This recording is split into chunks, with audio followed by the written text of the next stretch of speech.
নমস্কার বন্ধুরা, স্বাদের খোঁজে ইউটিউব চ্যানেলে আপনাদের সকলকে স্বাগত। আজকে নিয়ে চলে এসেছি একটি দুর্দান্ত মাছের রেসিপি।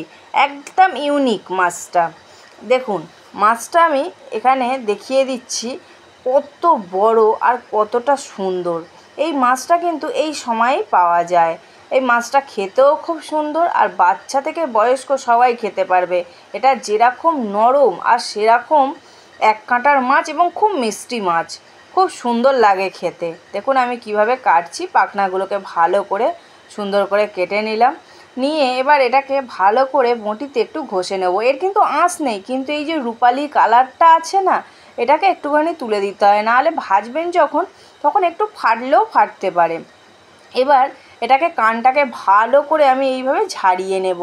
কানটাকে ঝাড়িয়ে নেওয়ার ফলে এই যে মুখটা, এর মুখ কিন্তু খুব বড় আর দাঁতগুলো খুব ধারালো, খুব সাবধানে কাটতে হয়। এবার ফুলকোটাকে এইভাবে ঝাড়িয়ে নোংরাটাকে পুরো টেনে বার করে নেব।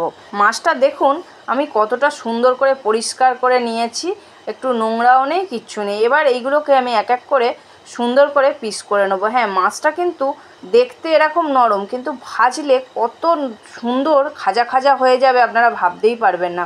এবার মাছটা আমি কেটে ধুয়ে নিয়ে চলে এসেছি। এতে এবার নুন হলুদ দিয়ে ভালো করে এটাকে মাখিয়ে নিচ্ছি। এটা কিন্তু খুব নরম মাছ, বারবার বলছি, এটাকে খুব সাবধানে আস্তে আস্তে নুন হলুদটা মাখাতে হবে। এবার কড়াইতে বেশ কিছুটা আমি সর্ষের তেল দিয়ে দিয়েছি। দিয়ে এবার মাছগুলো এক এক করে দিয়ে দিচ্ছি। দেখুন আমার মাছগুলো লাল লাল করে কত সুন্দর ভাজা হয়ে গেছে। এবার মাছগুলোকে তুলে একটা জায়গায় রেখে দেবো। এবার কড়াইতে যে তেলটা ছিল ওতে আর একটুখানি তেল দিয়ে এবার কেটে রাখা পেঁয়াজগুলো দিয়ে দেবো। দেখুন আমি পেঁয়াজগুলো কিন্তু ফাইন করে লম্বা লম্বা করে কেটেছি। এইভাবে কাটবেন, খুব ভালো লাগবে। ভালো করে নেড়ে চেড়ে ভেজে নিতে হবে। আর হ্যাঁ বন্ধুরা, যারা নতুন আমার এই ভিডিও দেখছেন, যদি এই চ্যানেলের রেসিপিগুলো ভালো লেগে থাকে অবশ্যই একটা লাইক করে চ্যানেলটাকে সাবস্ক্রাইব করে দেবেন।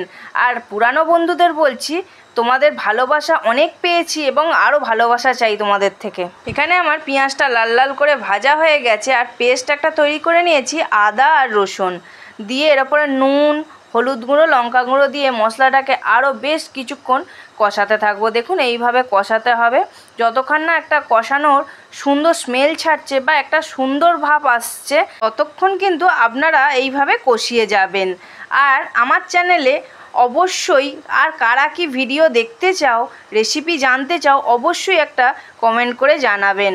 কোনো অসুবিধা নেই, নিজের মনে করেই জানাবে। দেখুন আমার কিন্তু এখানে কষানোটা হয়ে গেছে। আমি এবার জল দিয়ে দেবো পরিমাণ মতো।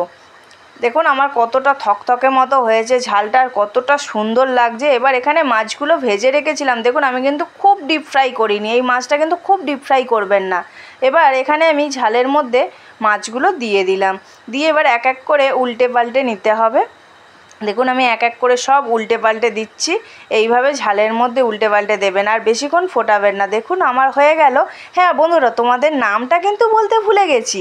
এই মাছটির নাম হলো কমল মাছ। আমরা এখানে কমল মাছ বলেই চিনি বা জানি। তোমাদের ওখানে এই মাছটিকে কী নামে তোমরা চেনো বা জানো, অবশ্যই একটা কমেন্ট করে জানাবে। আজকের জন্য এটুকুই। আবার দেখা হবে নতুন কোনো রেসিপি নিয়ে।